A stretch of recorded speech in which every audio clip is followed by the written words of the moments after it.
You're standing in front of the mirror, adjusting a dress he didn't even notice, listening to laughter echo across the room. You watch him lean into a coworker, whisper something in her ear, rest his hand on the shoulder of a woman he's only worked with for a couple of months. And the next morning, over a cup of coffee, he calmly, without anger, but with a kind of icy certainty, drops it. You've just become boring. There's nothing to talk about with you anymore. Does that feeling sound familiar? The one where the floor drops out from under you and that inner voice starts whispering, maybe he's right? Maybe I really burned out? Maybe I'm no longer the woman he used to pursue. If you're nodding right now, even just in your head, stop right now, because what's happening inside you in this moment isn't jealousy, it isn't oversensitivity, it's a classic pattern of projective blame, and it only works as long as you believe the reason for his behavior is hidden inside you. We're not going to hunt for culprits, we're not going to have an emotional postmortem, we're going to look at the mechanism. I'll show you how the mind of someone who's terrified of real intimacy, yet desperately craves validation of their own worth, shifts their inner discomfort onto the person standing closest to them. You'll learn why trying to become brighter, more interesting, or more sexual doesn't just fail, it actually drags you deeper into an emotional hole. And most importantly, I'll give you a clear, working, step-by-step guide. How to stop making excuses for simply existing, how to set boundaries without screaming matches or mutual insults, and how to shift the focus back to your own life so that your relationship either moves into a space of honest closeness or finally reveals its true limits. Watch until the end, because in the very last part, we'll break down one single marker that will resolve 90% of your doubts. You'll stop guessing. You'll know. The first thing that happens when you hear the accusation of being boring is an instant internal shift. Your brain tries to preserve its familiar picture of the world. If your partner is pulling away, if he's seeking attention elsewhere, if his emotional energy is shifting toward other people, your psyche can't bear the thought. He just can't handle his own anxiety. That's too painful. So an ancient defense mechanism kicks in: hyper-responsibility. You start scanning yourself. What did I do wrong? Where did I stop taking care of myself? Why did I stop initiating? You take on someone else's emotional labor. You become a detective of your own inadequacy. And this isn't weakness, it's adaptation. Your nervous system is trying to regain control in the only place it theoretically can. But the problem is, the zone of his emotional regulation was never your responsibility to begin with. Let's step away from abstractions for a second. Imagine your partner lost his car keys. Would you start looking for the cause inside yourself? Would you ask, maybe I didn't support his memory enough? Maybe I didn't create an atmosphere where keys don't get lost? Of course not, because it's obviously not your zone. So why did his need for external validation suddenly become your personal exam? Because in long-term relationships, we often confuse love with fusion. We think that if two people become one, their inner states should be shared equally, but that's an illusion. Every adult has their own inner landscape, their own anxiety, their own need for validation, their own fears. And when one partner never learned how to sit with their own inner emptiness, they don't go to a therapist, they don't sit down to unpack childhood patterns, they look for a mirror. And more often than not, that mirror is the person standing closest to them. Corporate events, parties, business trips, even a casual dinner with friends become a safe zone for this person. Why? Because there's no demand for depth. You don't have to show fatigue. You don't have to admit you're scared. You don't have to take responsibility for someone else's feelings. You can be light. You can get a quick dopamine hit, a smile, a joke, a light touch, a glance that lingers a second too long. This isn't about sex. It's about confirmation. I still exist. I'm still interesting. I'm seen. But the moment that dopamine rush fades, the moment he comes home to household chores, to sharing real life, to a space where you can't just smile and nod, the defense kicks in. And that defense is always the same, shifting the focus. You've become boring. You stopped growing. You got lost in routine. You turned into a function. The words change. The mechanism stays the same. It's projection. A person can't bear their own feeling of inner blandness, so they pin that label on you, and you, in turn, start wearing it. Here's something important to understand though it's rarely said out loud.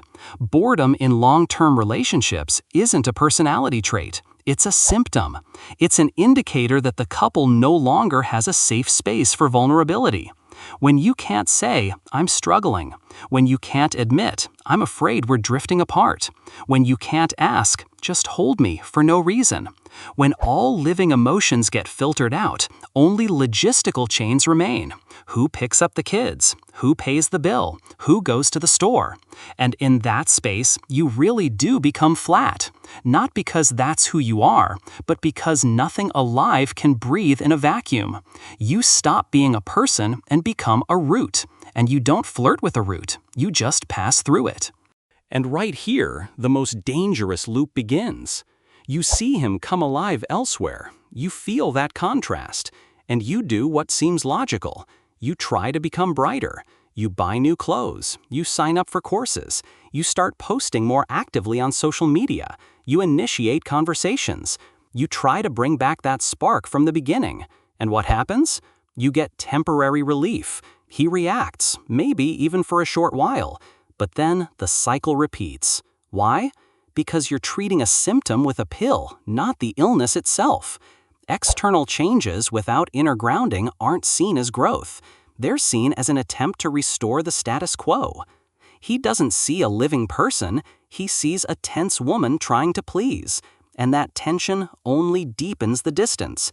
Because closeness isn't built on effort, it's built on presence, on the ability to be yourself, even when it's inefficient, even when it doesn't bring quick results. You are not obligated to entertain an adult man. You are not obligated to be his therapist, his entertainment, his muse, and his household manager all at once. That's not the role of a wife. That's the role of an emotional lightning rod. And when you accept that role, you lose yourself. Not all at once, gradually. First, you stop speaking up about what hurts you. Then you start apologizing for your fatigue. Then you forget what you loved doing before you got married. And in that moment, when you've almost completely dissolved, he says that phrase about you being boring. The irony is, he's not reacting to you becoming dull. He's reacting to you no longer being a separate subject. He's reacting to the absence of a living, autonomous person beside him. But instead of admitting his own inability for deep intimacy, he frames it as your flaw, and you believe it, because exhaustion always sounds more convincing than the truth. Let's break down how this mechanism works on a communication level. You try to talk. You say what hurt you, what felt unpleasant, what distance you're sensing. What happens next? A defensive reaction kicks in. He changes the subject. He deflects. He brings up your past mistakes. He says you're overreacting. Or, even heavier, he agrees. Yes, you are boring. And you start working on it. You take on his discomfort all over again. This is called emotional inversion. The pain of the person who crossed the boundary gets shifted onto the person whose boundary was crossed. And you're left alone with your sense of injustice, which over time turns into chronic anxiety. You start walking on eggshells, waiting for the right moment, measuring every word. And in that state, it's impossible to be alive, impossible to be interesting, impossible to be someone worth following. You can only survive. The way out of this loop doesn't start with a conversation with him. It starts with a conversation with yourself, with silencing the inner critic, with taking back authorship of your own life. You can't control his behavior. You can't force him to recognize his projection. You can't magically bring back the interest. But you can control your reaction, your boundaries, your expectations, your choice to stay or leave. And that's not selfishness. It's a baseline condition of psychological maturity. As long as you're waiting for him to tell you that you're good enough, you're handing him the remote control to your self-worth. But the truth is, your value isn't measured by his ability to notice it. That's a hard truth, but it's also the most liberating one. What does this look like in practice? Step by step. No magic, no esoteric fluff, no pretty phrases about energy and vibrations. Real psychology. Step 1. Stop self-blame. The moment you catch yourself thinking, maybe I really am, shift the focus to facts. Write them down, not interpretations, facts. He smiled at his coworker 3 times during the evening. He put his hand on her shoulder. He said that line about you being boring in the morning. Without adding because I, which means I, just facts. This brings back cognitive clarity. Your brain stops generating self-blame scenarios. You see reality, not projection. When you stop looking for the cause inside yourself, you'll notice how your sleep improves, how that lump in your throat that made it hard to breathe in the mornings finally lifts. This isn't magic. It's your nervous system returning to baseline. Your body understands the threat isn't inside you, and it stops wasting energy on defense. Step 2. Emotional stabilization, the 72-hour rule. Don't start the conversation in the heat of fresh hurt. Don't send messages in the middle of the night. Don't hold a post-mortem over breakfast. Give your nervous system time to return to baseline. When you're in a state of hyper-arousal or shutdown, your brain perceives any dialogue as a threat. Defenses kick in, and the conversation turns into a conflict. Give yourself time. Engage your body. Go for a walk. Breathe. Do simple mechanical tasks, anything that brings you back to the present moment. A therapeutic conversation is only possible from a state of relative calm. Otherwise, you're just dumping pain, not building a dialogue. Many women make the mistake of thinking that stronger emotions mean a more honest conversation. In reality, strong emotions blind you. You only see your own pain. He only sees an attack, and the actual meeting never happens. Give yourself 3 days, not to suppress your feelings, but to separate them from the facts, to speak from your head, not from your wound. Step 3. Setting boundaries through I statements. No accusations, no judgments, no demands. Just the structure, situation, your feeling, your need, your offer. For example, when I see you interacting with others at events and then you say I lack spark, I feel confused and hurt. I need to understand what closeness means to you, and I'm ready to discuss it when we're both in a good headspace. Right now, I need some time to gather my thoughts. Notice there's no you always, no you never, no you're hurting me. Here, there's only your reality, your responsibility for your feelings, and your offer. This isn't manipulation, it's an adult stance, and it either meets a response or it reveals the true picture. Both are useful. If he starts defending himself, changing the subject, or blaming you for being cold, you get valuable information. You realize that a dialogue about intimacy isn't possible for him right now, and that knowledge protects you from endlessly knocking on a closed door. Step 4. Shifting the focus back to yourself. Not for him, for restoring your own subjectivity. Pick back up what you put aside. Meetups with friends. Hobbies, exercise, reading. Not to become brighter, not to make him jealous. To remember who you are outside the wife role. To fill yourself from within. To stop waiting for someone else to give you permission to be alive. When you return to your own life, a paradoxical shift occurs. You stop being an available emotional resource for his projections. And either he starts seeing you anew, or you see that there's simply no room for 2 people side by side. And in both cases, you win. In the first, you get a relationship on new terms. In the second, you get freedom. But in both, you get yourself back. This isn't selfish, it's necessary, because you can't share what you don't have. If you're empty, you'll try to fill that void with his attention, and that turns your relationship into a marketplace where you're constantly bargaining for a portion of warmth. Stop bargaining. Start creating. There's one important thing to say here that's often left unsaid. A conversation about boundaries doesn't guarantee you'll save your marriage, and that's okay, because the goal of the talk isn't to hold on to a person at any cost. The goal is to honestly understand whether walking the same path is still possible. If after your calm, clear statement of reality, your partner keeps gaslighting, keeps shifting responsibility, keeps using micro-flirting as a way to boost his ego, that's not a crisis, that's a pattern. A crisis differs from a chronic scenario in that during a crisis, both people are willing to look inward.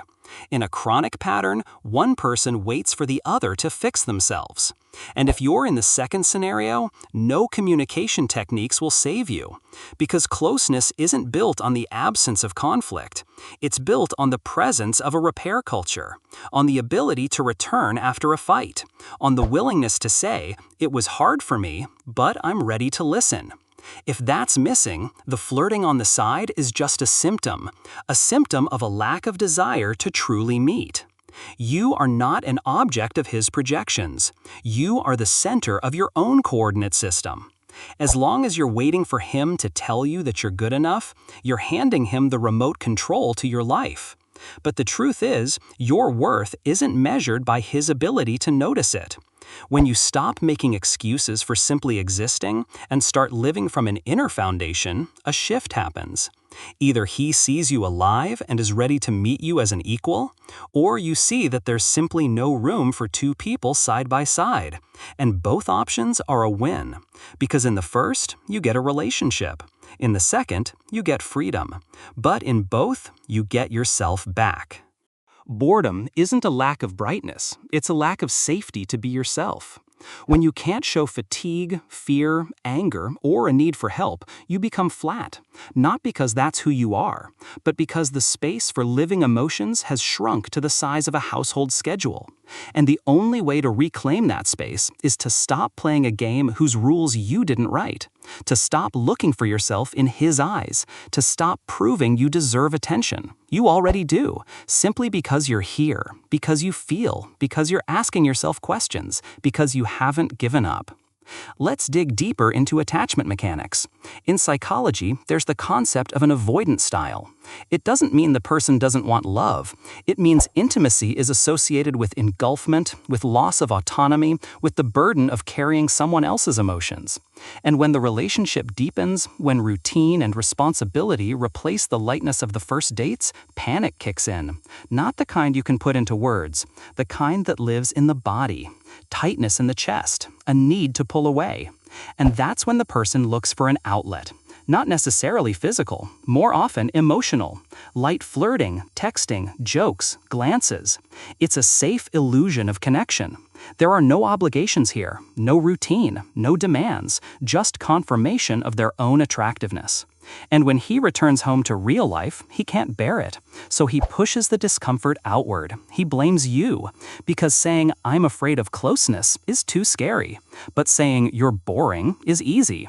And you, not knowing the mechanisms, accept this gift. You carry it like a cross, and you start changing for someone who simply doesn't know how to be in contact with himself. What's happening in your brain at that moment? You fall into a cycle of cognitive dissonance. On one hand, you love him. On the other, you feel the cold. Your psyche can't hold two contradictory facts at once, so it chooses the easiest path. Find the cause within yourself. It's simpler that way. If the cause is in you, that means you can fix it. That means control returns. But it's an illusion. You can't fix what isn't your responsibility. You're trying to cure his anxiety with your own behavior. It's like trying to put out a fire with water from your own tap. You drain yourself, and the fire only grows. Because fire isn't fed by a lack of water, it's fed by a lack of air. And the air in a relationship is honesty, the possibility of being different, the possibility of saying, "I'm struggling," the possibility of silence without fear, the possibility of being together without dissolving. When you stop chasing his attention, something interesting happens. The dynamic shifts. You stop being an available emotional resource. And that's when the hardest part begins. He might increase the pressure. He might grow colder. He might start provoking you. That doesn't mean you're doing something wrong. It means the old system has broken down and the new one isn't built yet.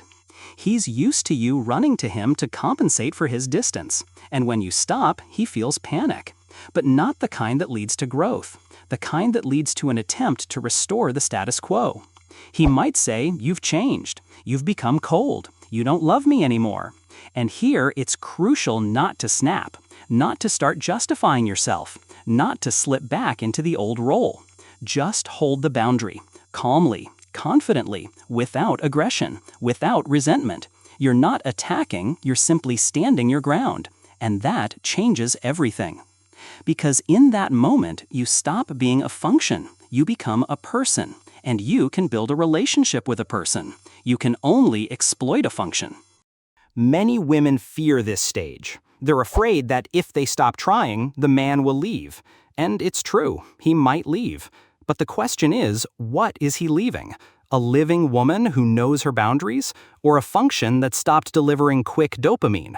If he walks away when you start living your own life, it means he didn't need you. He needed comfort, validation, and zero demands for depth. And that hurts. But it's not your fault. It's not proof of your inadequacy. It's proof of his unreadiness for adult relationships. And it's better to learn that now than 10 years from now, when you've completely dissolved and are left alone with the emptiness you created yourself, trying to hold on to something that never wanted to be held. There's another marker that's often overlooked: his reaction to your joy.